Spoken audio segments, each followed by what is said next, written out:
I really appreciate your participation with the Build Out live stream every Wednesday at noon Eastern Daylight Time, exclusively here on LinkedIn.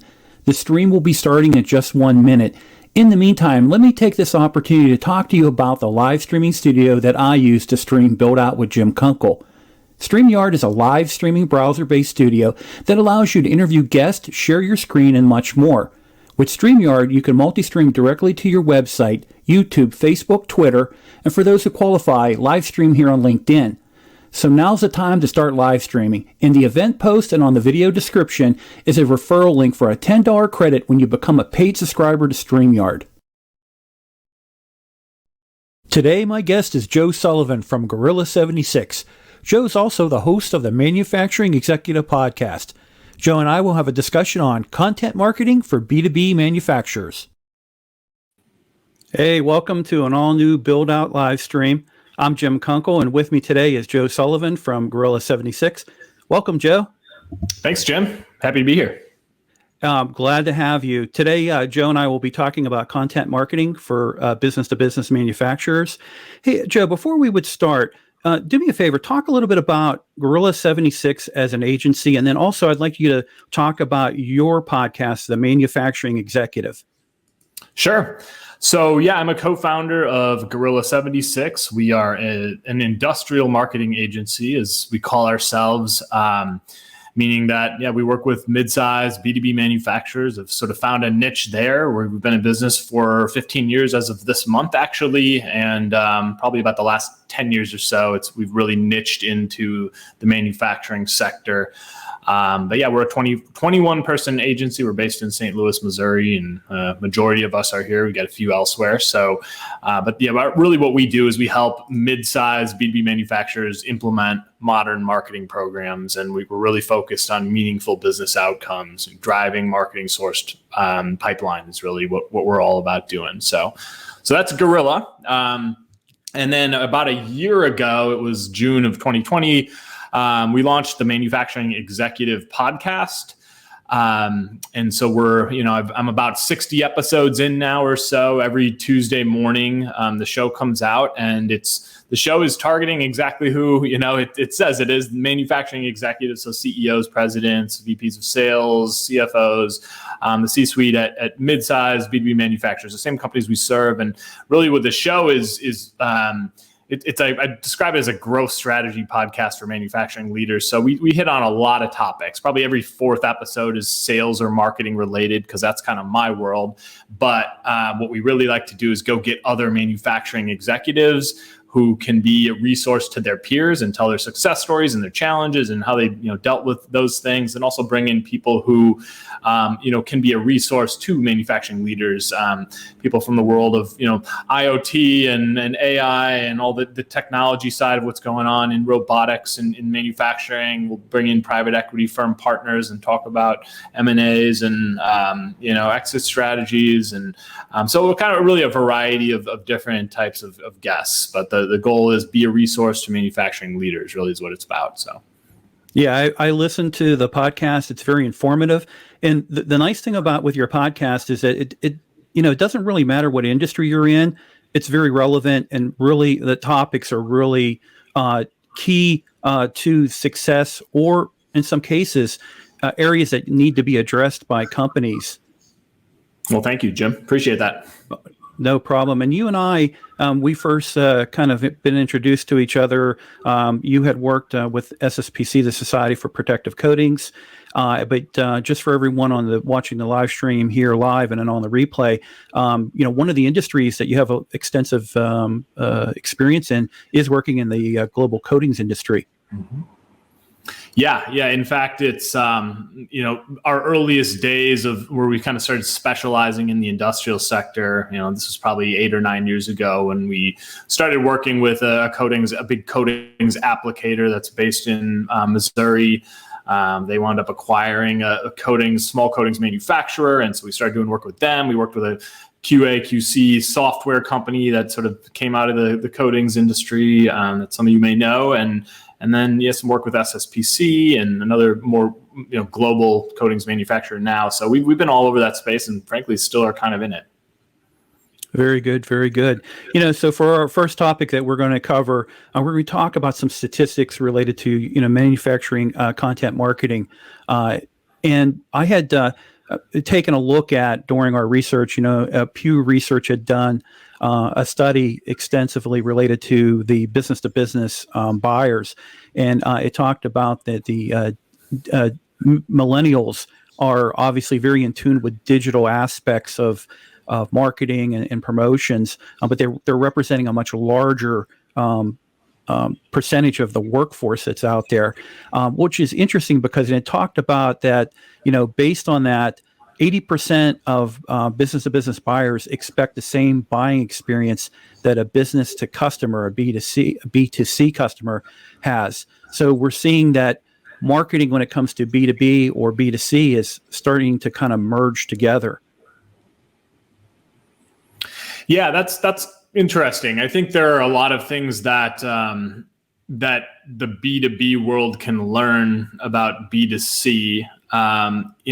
Ultimately, what it comes down to is it's people selling to people, and I've heard people call it B to H or H to H, human to human, or whatever is sort of a buzzy thing that you hear sometimes these days. But ultimately, I think what's going on here is, if you're in sales or you're part of an organization that's trying to grow, like you're trying to reach people, other human beings on the other end, whether they're engineers or they're plant managers or they're maintenance managers or C-suite or whoever they are.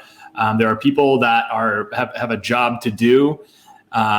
They have things they're trying to accomplish personally. There are things that their company's trying to accomplish. There are challenges they have in that process. And I think what content marketing really stems from, what good content marketing stems from, is understanding those people that you're trying to reach and thinking about and really deeply understanding them so that you can be a resource to them throughout their buying process. But it's all about who are the human beings that you're trying to reach and how do you make a connection with them around the things that matter to them.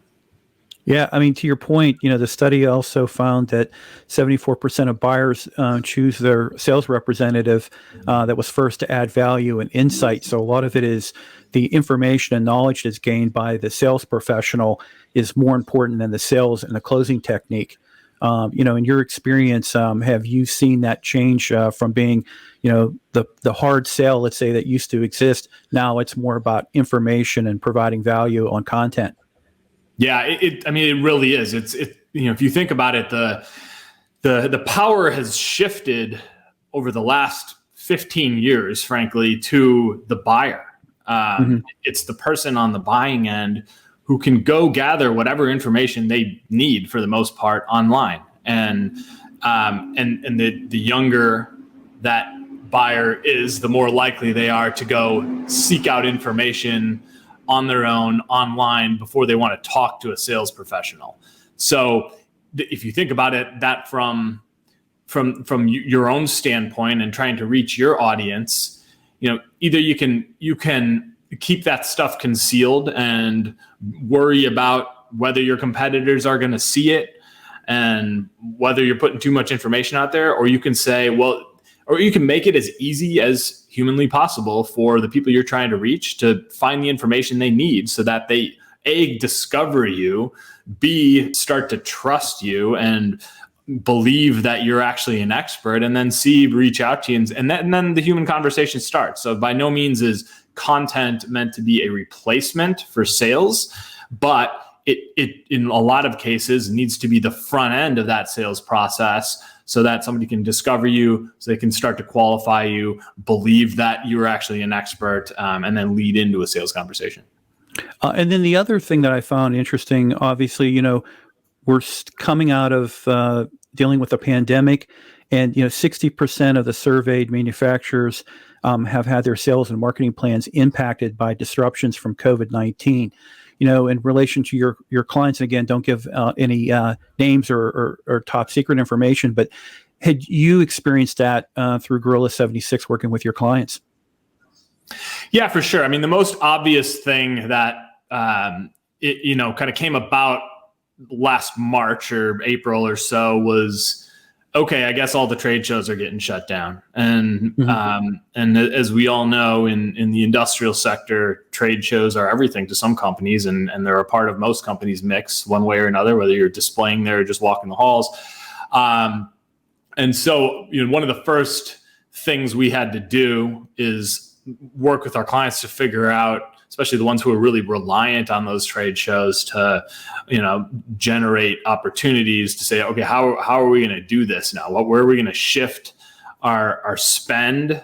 How much of it are we going to shift? Or can we go digital with this? Because it wasn't only trade shows, of course, but it was the ability to walk into, a prospect or customer's facility or office and have a face-to-face meeting that sort of, got thrown out the door largely. People weren't getting on airplanes and going to see their customers and prospects in person. And so, some of the early things were, okay, how do we take some of the things that are important to us, building human connections, having face-to-face meetings. And it seems like the whole world picked up, video conferencing and, Zoom or WebEx or whatever you use for a variety of things pretty quickly. But, now it's like, okay, well, if we used to do lunch and learns in person, how can we do that digitally through a Zoom? How can we start to scale those initiatives so that we can reach more people at once? And so we've seen, I think some people talk about there being webinar burnout. Webinars have been working super well for our clients. Yeah. Because it humanizes you. I think the difference is between a webinar now versus 2 years ago, the typical webinar. Now you're seeing face-to-face, right? Like people are turning on their webcams because they have webcams, they know how to use them. Whereas, before the pandemic, probably wasn't the case. There's a lot of slide decks, people clicking through bullet points and stuff. So I think that's been probably the biggest shift, is how do we keep that human element that's so important to building relationships and earning trust? How do we keep that alive when we can't, go see someone in person?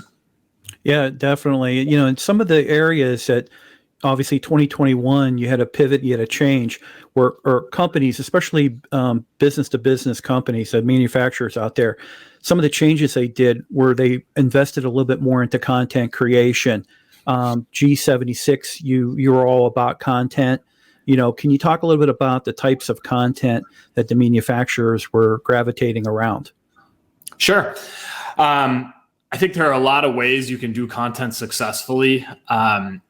And some of it is going to probably come down to, when you think about what content you would create for your audience, you got to think about it in terms of what type of content does your particular audience, what are they inclined to actually consume? How do they gather information online? Are they receptive to video? Do they listen to podcasts? Would they rather read something on screen or printed or, whatever it might be? So you got to start with your audience, of course. But another key consideration, I think, is looking inside your company and saying, well, where are we going to be effective delivering content? Like, there are clients of mine and companies we've consulted who have really charismatic people who are comfortable getting up on camera, like you are, Jim. Like, you've done it before. You feel comfortable that way. You have others who would, while I'd challenge them, they just wouldn't do it. And then you've got, engineers don't like to write content. A lot of the content that, we help our clients create are engineers talking to engineers, frankly. It's like highly technical stuff. And people have jobs to do. The engineers inside the companies we work with, they have their job to do. They don't have time to write a 1,000-word blog post or figure out how to get on camera and record some video or something. And so I think you got to look at, is there somebody who can facilitate the process of content creation for you?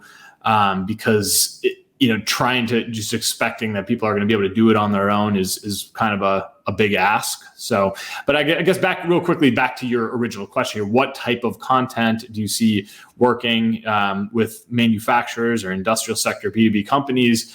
I said it earlier, but webinars are working great because you can get experts up on screen. You humanize the brand. You give, you demonstrate right there on the spot that you are an expert in something. And it shouldn't be a product pitch. It should be you teaching and answering the common questions that you would answer, and then fielding questions live, frankly, because you can learn a lot from somebody when they're thrown a question live and they have to answer that on the spot and bring up examples and case studies. So webinars are a great way to do it. Record your webinars, and then you can clip out videos. You say, all right, this thing I said from minute 13 to 17 was gold. Let's clip that out, and then let's spit that out on LinkedIn. Let's make it a video and put it on YouTube and stream it into our blog.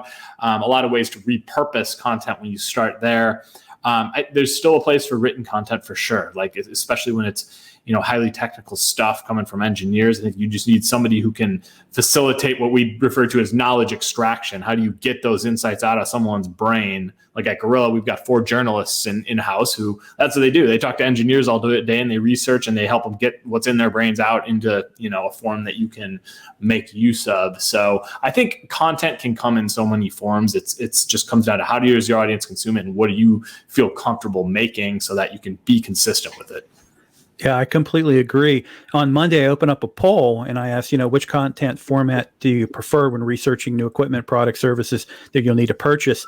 Videos by far. Now, this is not scientific by any means, but 70% said videos, and then webinars were right behind. So to your point, when it comes to it, is content is king. That's what people are looking for. And the cool thing with when you're doing video, for example, like this live stream, it's live. People can watch the replay of the stream on LinkedIn.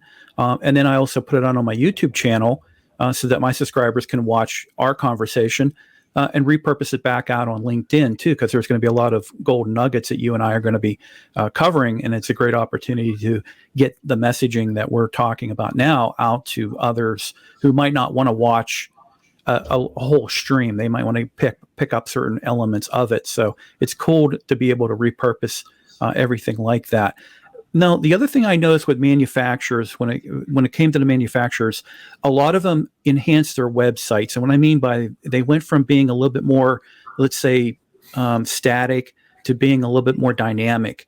Chatbots. I've seen a lot more chatbots popping up. Have you seen the same trend happening? It's a good question. Trend. I don't know if I can answer that question if I see it as a trend, but yes, I think interactivity in general is something that is it's becoming more important, and I'm seeing more companies becoming comfortable with it. As far as a chatbot specifically, where you've got sort of an automated somebody answering questions, but it's sort of automated, pre-populated. I think there's a good way to use those and a bad way to use those. I think they kind of rub people the wrong way sometimes unless they're done really well. I think a live chat where you actually have a human being behind it can be very effective. And one of my clients who's kind of in the steel commodity distribution business, they swear by that thing. They get more leads through their live chat, and they rotate it. They put a different salesman on the live chat every day, and that tends to be that person's best day of the month, frankly. So yeah, I think any opportunity to make the buying experience easier for your audience is going to be a good thing. Like eliminate friction, break down walls to actually having a conversation with the human being. Like that's probably what I would recommend. Yeah, go figure. Make it easy for people to do business with you. Yeah, it's that simple. So Lee Wilson asked a question here related to the pandemic. What impact on manufacturing technology? Any insights that you have, Joe, regarding the impact regarding the pandemic on manufacturing technologies? Manufacturing technologies. So, yeah, that's a good question. And Lee, feel free to clarify if there's a place to type it in there. But if we're talking, I'm assuming we're not talking specifically about marketing and sales, but more technology in general. But I'm going to start answering it, and feel free to clarify. I think in general, the adoption curve on technology among manufacturers has just been, sped up significantly. And so I could talk about it from. Was there any clarification there, Jim, or should I just kind of keep going? No. I think the aspect of too, when I interpret the question, there were companies, and again, I really don't have statistics on this. There were companies that would have new products coming out, did companies, manufacturers hold back product saying, whoa, we're kind of like locked down. Do we really want to roll out this brand new widget? You working with a lot of the manufacturers, and I'm not sure with Gorilla 76, are you involved with product launches and new technologies? To an extent, we are. It's rollout. Not, okay. Yeah, we're probably a little more about overall brand and okay. strategy, but we find our way into product launches for sure. And I in some cases, I think there was more of a cautious approach, at least at first, but I also have seen companies trying to expedite things because there's an opportunity to get something out the door.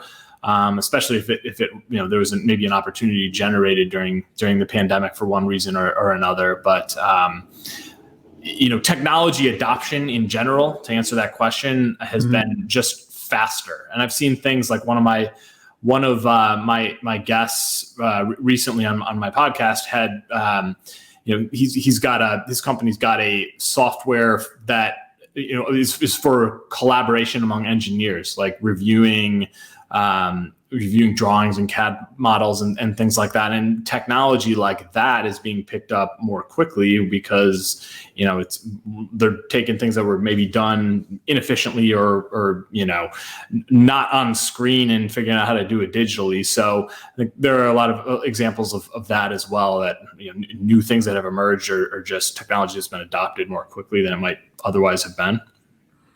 Now, another area that has been reported that manufacturers have invested, especially in 2021, is related to social media, the management of social media, and then building communities. Have you seen that trend happen as well?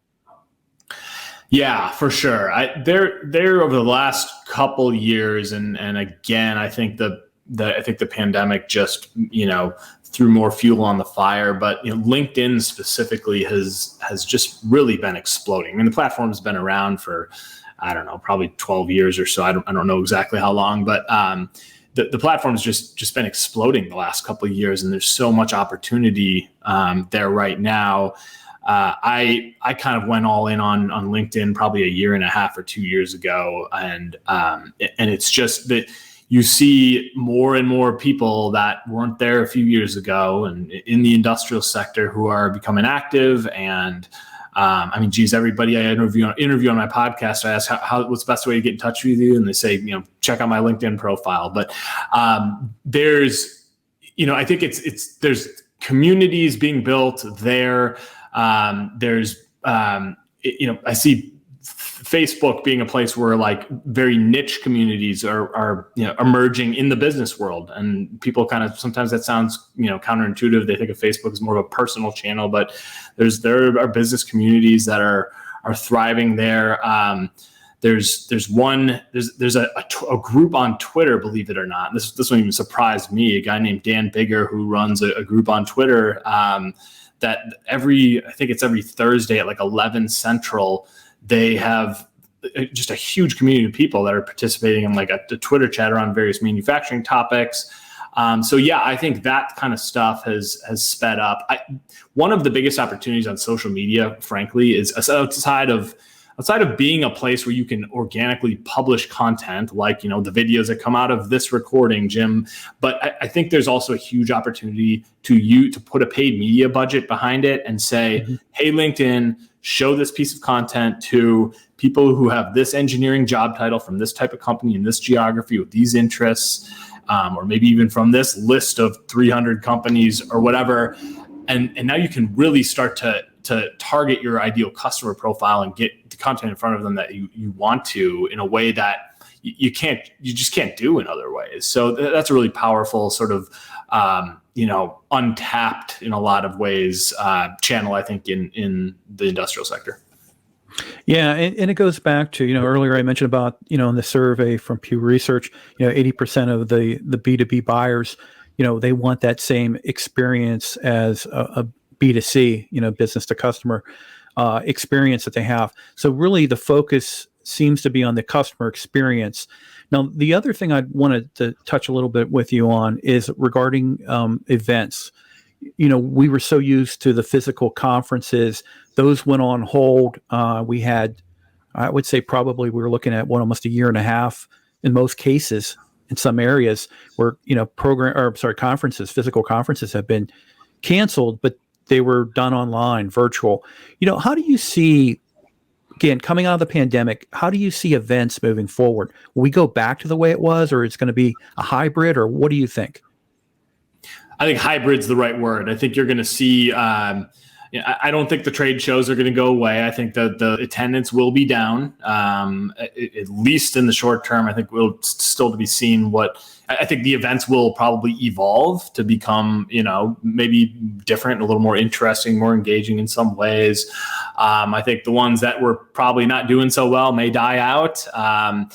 But I don't think that trade shows or large events are going to go away, because I think they're just such a core piece of what so many companies are doing. What I do think is going to happen is they're going to be balanced out by micro events where you might have smaller, more intimate groups of people, sort of convening in whatever for you, Jim, in Pittsburgh or whatever, where you might have the surrounding area come to smaller events that are really tightly focused on a specific audience. And if those aren't happening, they probably should be, because I think there's a big opportunity there.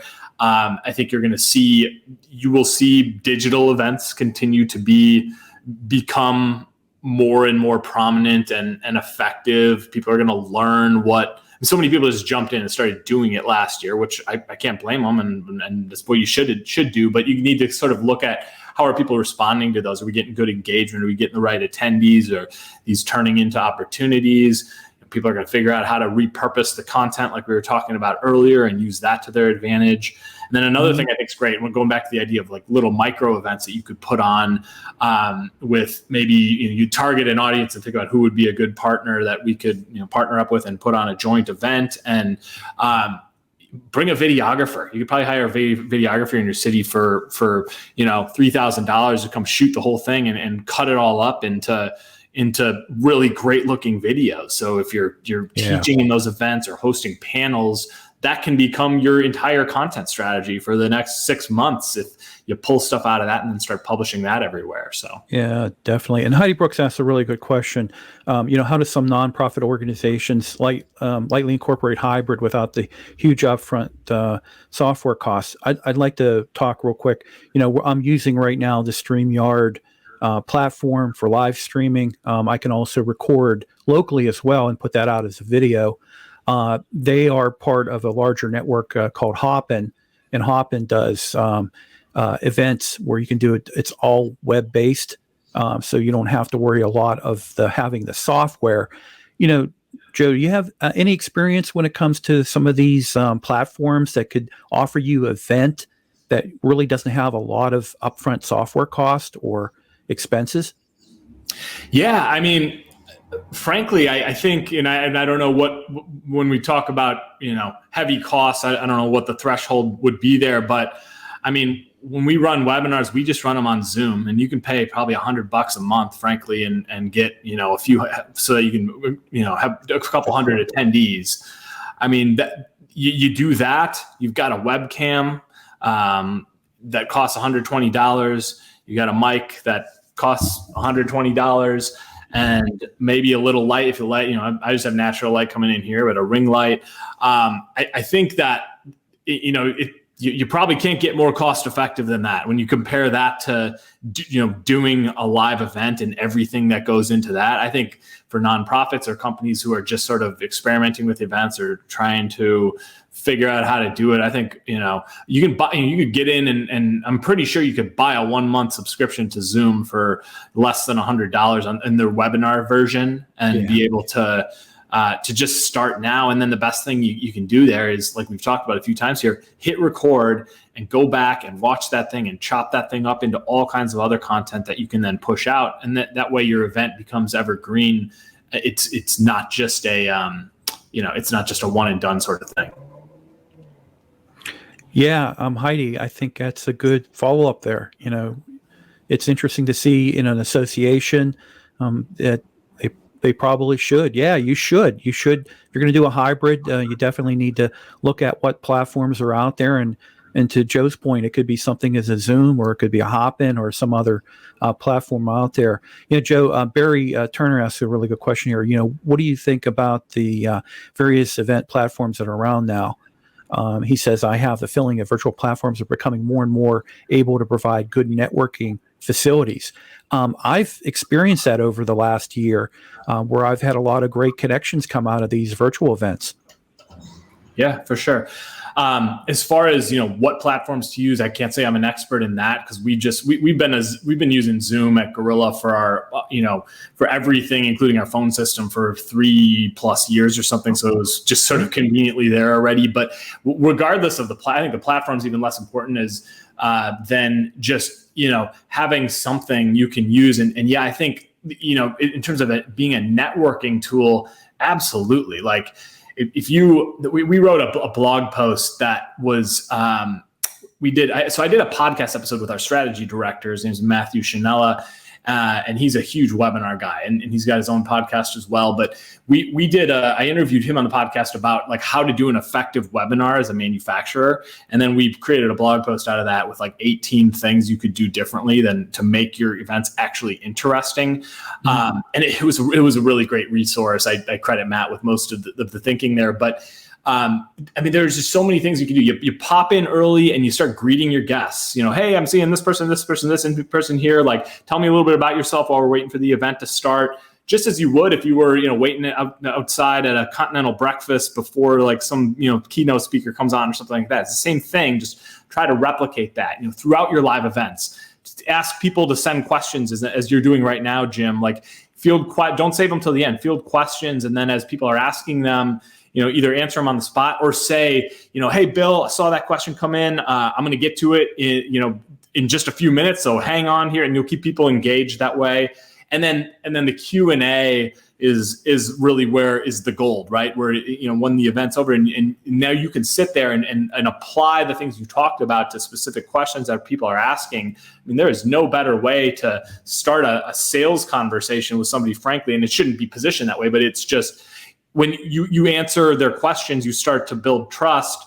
And then, I'm not a fan of following up after a webinar and then trying to sell people stuff. But I do think you should follow up after the webinar, send the recording to everybody who was there and everybody who registered, frankly, because probably 50% at best are going to actually attend the thing. So send it out and say, hey, if you missed it, sorry you missed it. Here's the recording. Send in your questions. If anybody has follow-ups, just reach out to me. Happy to have a low pressure conversation with you. So I don't think there's no better way to have it start human-to-human contact than doing things like that. Great recommendations. So let's go ahead and let's move over to talk a little bit about content marketing ideas. And again, doing the research that I did in preparation for our live stream, I found about, let's say, 5 recommendations when it comes to marketing ideas for the current period. The first is to make sure that you have helpful information, but consider doing a blog post. At Gorilla 76, do you have blogs, I believe, if I remember correctly. Do you recommend blogs for manufacturers? If you asked me 3 years ago, I would have said absolutely that this is what you should be doing. Try to publish a few thousand words of content a month, make sure it's expert content. I'm not going to say the answer is no right now, but I do think that there are more effective ways to generate content at scale than starting with a blog post. Okay. 2019, I wrote 50,000 words of content. That's enough. That's almost a book. And it was all in the form of blog posts. We've got blog posts on our site going back to 2010, I think, if you go back to the archives, which we don't, because some of it's probably horrible, frankly, compared to what we published more recently. But I believe that the better way to create content is to figure out to start with some pillar. And the 3 pillars I like the most are, we've talked about one of them in depth, webinars. The other one is a podcast. And then the third one is, oh my gosh, I'm completely blanking. Oh, it would just be to start with some kind of video series with experts on your team. And so the reason for this is, like we've talked about the webinar, right? I used an example. Like if you can start with a webinar and you have, say, 2 experts on your team just having a conversation, and then 1, you get all these live people here. 2, you've got the recording that you can then publish. 3, you can break out all the micro content from that and feed that out on LinkedIn. You do it organically. You can put paid budget behind it, but then you can take that webinar, and if you plan the webinar properly, where maybe you've got sort of 3 sections for it, each one of those sections can be a different blog post. You could have that thing transcribed. You could throw the transcription to a copywriter and have them say, hey, take this 10-minute segment of this webinar and turn this into a blog post. The content's right there already in front of you. You've already talked through it all. So I think that, writing an effective blog post, 1, you got to get one of your engineers or technical experts to spend 5 to 10 hours of their time crafting this thing, if it's going to actually be good, and who's got time for that? Or you got to pay somebody, whether it's an agency or a freelance writer or somebody else on your team, and use their time to actually physically interview them and then probably do research and then write it and come back to them. And that's really time intensive. And as a result, it's expensive to do. Can it be effective? Absolutely, but it comes at a cost. I'd rather start with something that can be broken down and repurposed in all kinds of different formats, because you're just going to get a lot more mileage out of it. So long answer, but that's my take on blog posts at this moment in time. No, I appreciate that, because I've been seeing a lot of the different companies putting out blog posts and things like that. So I really thought that is something. Let's say it's resurfacing, it's coming back again. The other thing too that's worked for me, and it was a recommendation as well from the research I got, what we would call 101, ebooks 101. For example, I work in my current role. I work with a lot of the owners and specification firms, engineering firms, and they work around the owner specification, right? So I have an ebook that's kind of really focused on the coding aspect of the specification, and it's kind of a 101 ebook, and it's one of my most popular ebooks that I have that is heavily requested by engineers and other type of contacts out there. What do you think about a lot of these little mini ebooks that kind of help provide information to the customers? So I have a really strong opinion, actually, about ebooks. Well, first of all, if the content's good, that's what matters the most. So whether you make it an ebook that comes in PDF format that you can download, or you publish it in HTML format as a blog post or series of blog posts, do it however you'd like. You're going to get more visibility for it probably in the search engines if it lives as HTML text rather than being wrapped up in PDF. But at the same time, if you're using it as like a sales enablement tool, you get off a call and you say, hey, I wrote this, or somebody on my team wrote this piece, and you can email them a PDF. Some people like that, or because it's more printable. Here's where I'm not a fan of ebooks at this point in time. It was a great strategy from 2010 to 2015, I think, to collect leads through your site, where you see this all the time, right? Where you've got a page on your site and you got to fill out a form to download the ebook, and people submit their information and you get a lead, right? Well, 5 years ago, it was a great way to build a database of leads. But the reality is most people who download that thing don't want to buy what you're selling right now. And everybody follows it up with a sales message that just turns people off. Why not just publish that thing publicly? You're going to get more people to consume it. You're going to eliminate friction in terms of them being able to actually see it. They're not going to be worried about receiving some sales message from you. And frankly, at this point in time, if the purpose of your ebook is to collect contact information, go pay $1,000, sign up for Zoom Info, and download email addresses from your entire total addressable market in 5 minutes, because that's what you can do. You don't need to gate stuff behind a form to build a lead gen pipeline anymore. You can just go buy those contacts if what you want to do is essentially cold email people. I am a much bigger fan of creating amazing content that actually matters to your audience and doing everything you possibly can to make sure that as high a percentage of people in your total addressable market as possible consume that content, eliminate all barriers. So strong opinion. It's changed over the last couple of years. I would have answered that question differently a few years ago, but that's what I'm seeing working, and that's what I'm kind of standing behind.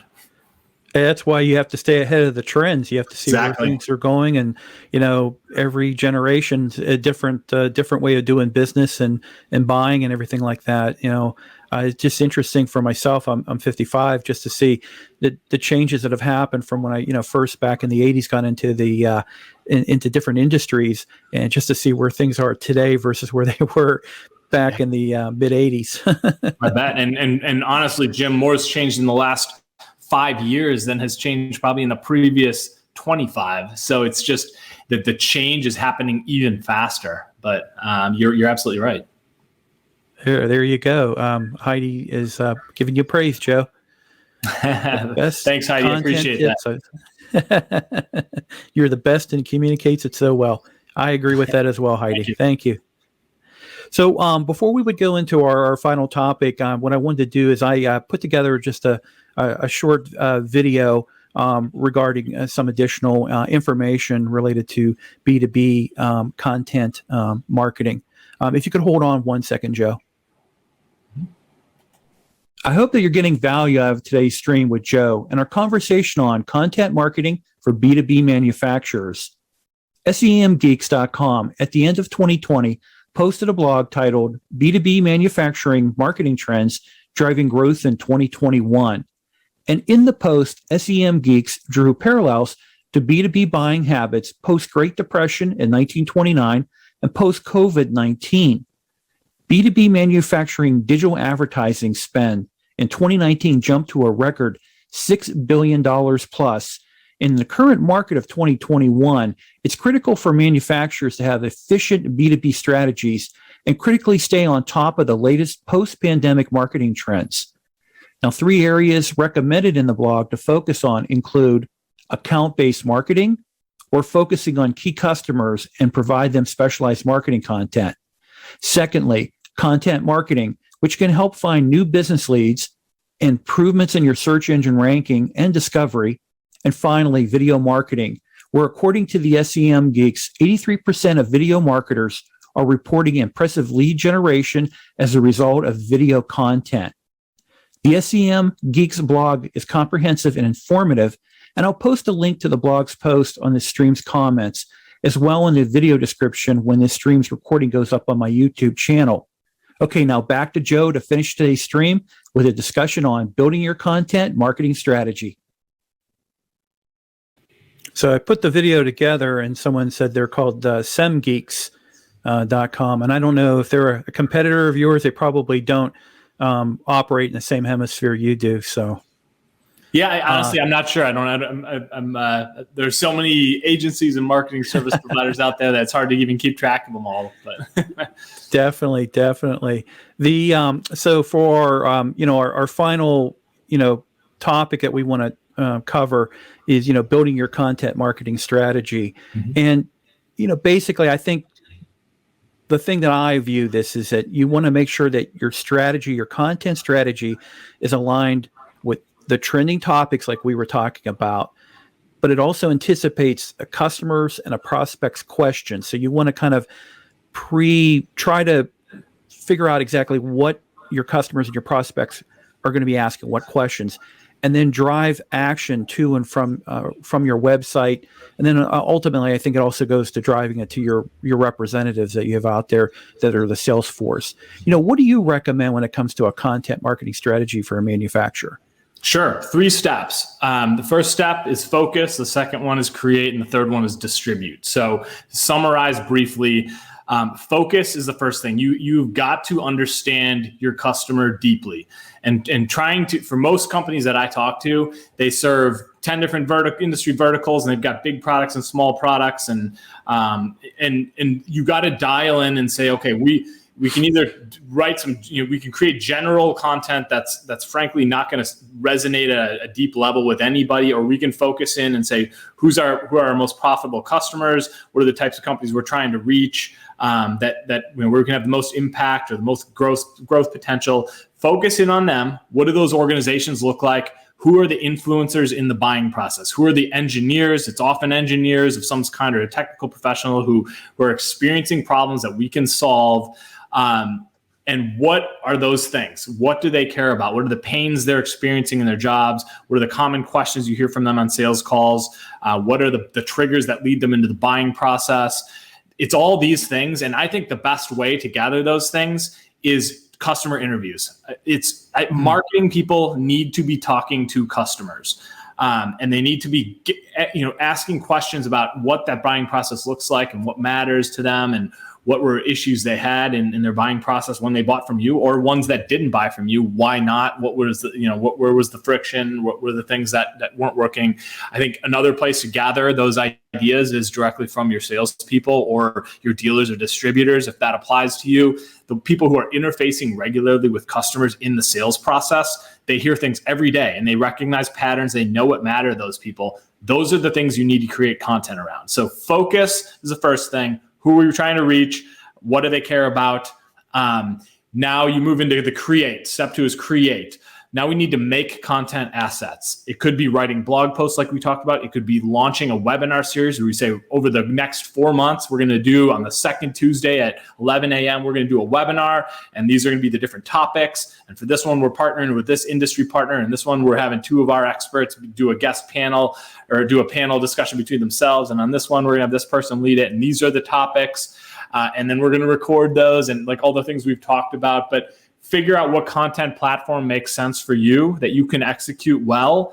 And then you create content that is not about you and not about your product and not about your features and why people should buy from you. That can be the last 1% of it. It is there to educate and to help people address those things that you learn from them in step 1. So that's create content. Step 3 is distribute. A lot of people make content and they sit back and they wait for people to show up and find it. And you can do that, but it's going to be a long road to success. When you're talking about success with content marketing, you should be talking about, are we generating pipeline from this work that we are doing?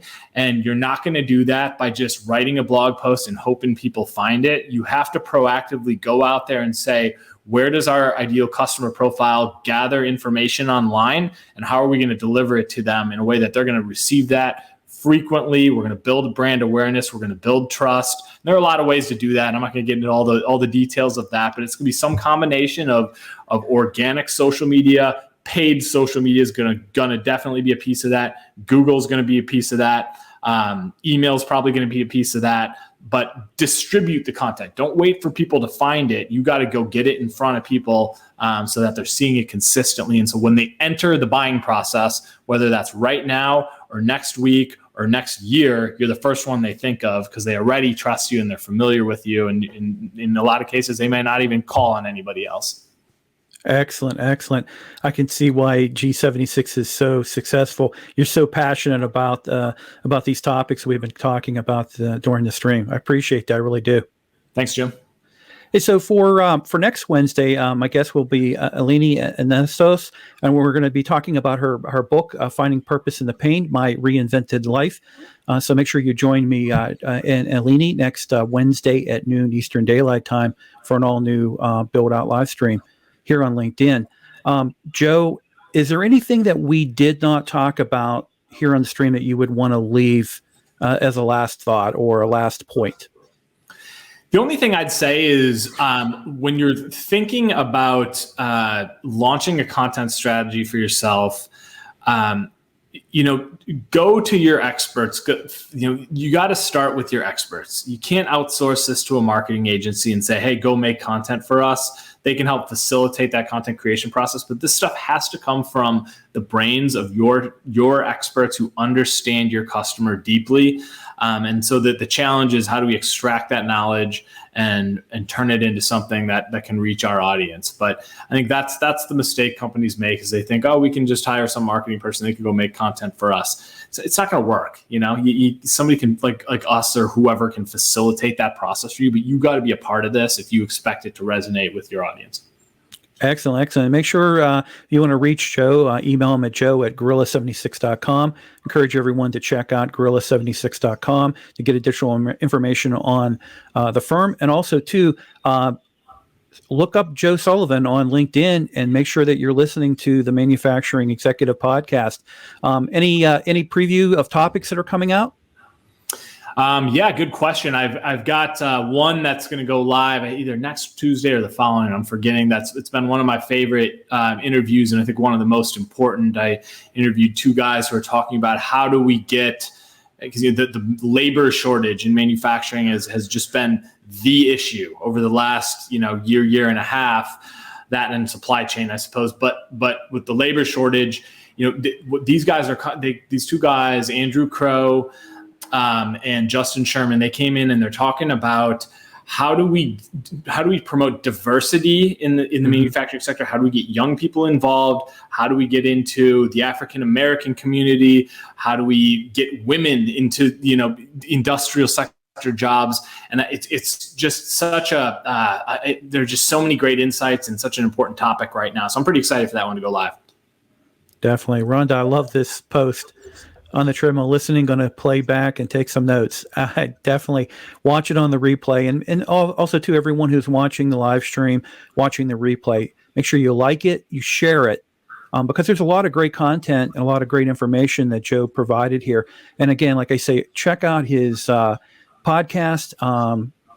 Great topics you got on the podcast. And I appreciate all that you do on LinkedIn, but also too for your customers and also the different industries that you work in and around. So great job, Joe and Gorilla 76. Really appreciate what you guys do. Thank you, Jim. I appreciate the opportunity, and I think what you're doing is great as well. Thank you. Hey, Joe, have a great day. I appreciate it so much, and everyone, we'll see you next Wednesday.